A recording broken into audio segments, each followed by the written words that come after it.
how exploiters dominate, I set out to figure out what exploitation is and what the exploitation of human by human is. The exploitation of human by human is a globally pervasive phenomenon. Slavery, serfdom, and the patriarchy are part of its lineage.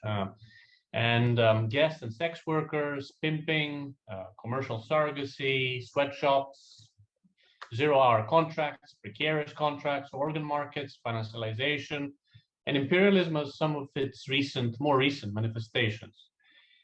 In the paper, in How Exploiters Dominate, I seek to explain the distinctive nature of exploitation and what makes it unjust.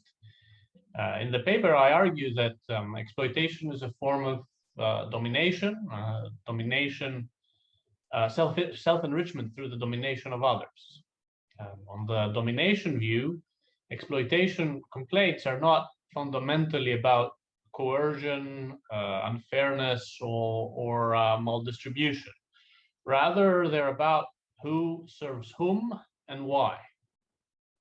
So to put it in a slogan, I think that exploitation is a dividend of servitude. It's a dividend that the powerful extract from the servitude of the vulnerable, and by converting the vulnerable into their servants.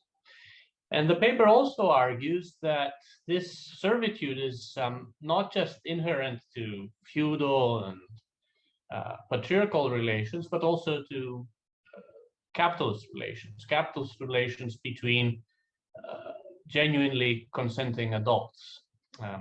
Capital, I think, and I argue in the paper, is monetary title to unilateral control over the purposiveness of others, over the productive purposiveness of others, over their labor. And if this is correct, then it follows that capitalism, which is the mode of production where capital predominates, is an inherently unjust social system. My position departs from the existing literature in a number of ways.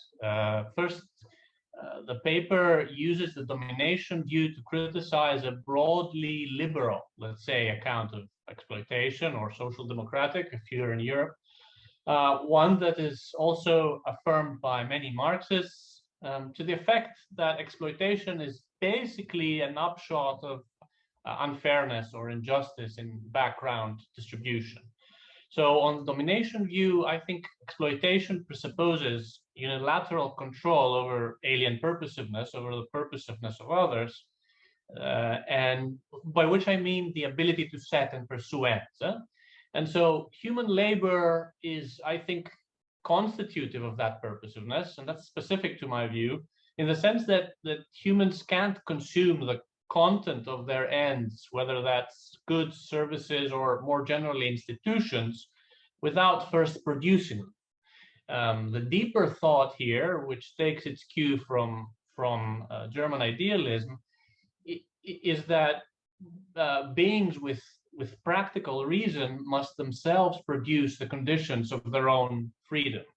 So in a world devoid of gods and angels, we must produce the omelettes and the trains and the courts and the cities that are necessary for our own freedom. Now, this emphasis on the free exercise of individual purposiveness further distinguishes my view from other theories in the same conceptual vicinity. For example, the theory implies, unlike many others, that economic competition is compatible with exploitation. So if, for example, some people consume goods they buy from wages they earn by selling their labor power to others, then someone unilaterally controls their net product and by implication the residual. And it is part, I think, of the genius of capitalist exploitation that is compatible with generalized price taking, such that all inputs receive their marginal products. So workers, on the view I want to defend and on the normative theory I want to defend, sell not the value added that they create, but rather their ability to create it, which is what enables some to unilaterally control their purposiveness. Finally, I'd say this view also differs from certain other views in terms of the availability of options. And the view I defend, the domination view, implies that the existence of exit options does not suffice to let capitalism off the hook. That workers have options as such makes no difference to whether they're dominated. So a dictatorship, for example, can provide exit options. If a dictatorial state, for example, provided luxury business class trips to Hawaii for anyone willing to take them, that wouldn't make it any less dictatorial for those who stayed. Of course, the existence of exit options might attenuate the power over those who stayed itself. But then that's the issue, and that's the relevant set of variables we should be concerned with if we were to side with the domination view that I want to defend.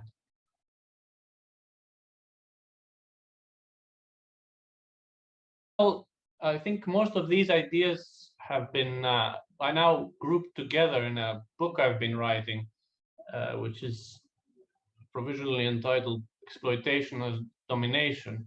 And I'll just mention a couple of extensions that the book deals with and I think are relevant here.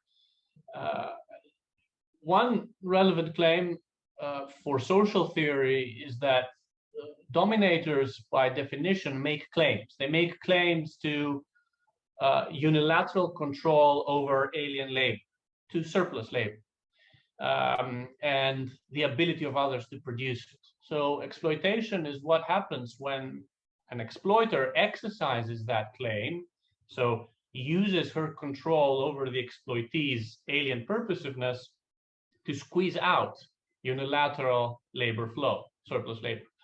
The exploitee works for the exploiter, producing surplus labor, which the exploiter appropriates just by dint of power over the exploitee.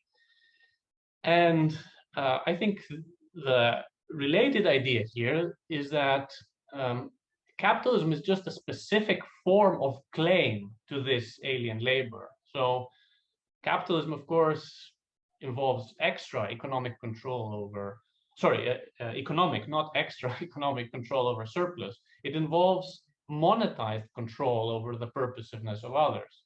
So to put it in the more obscure German wording, it is a form of reification.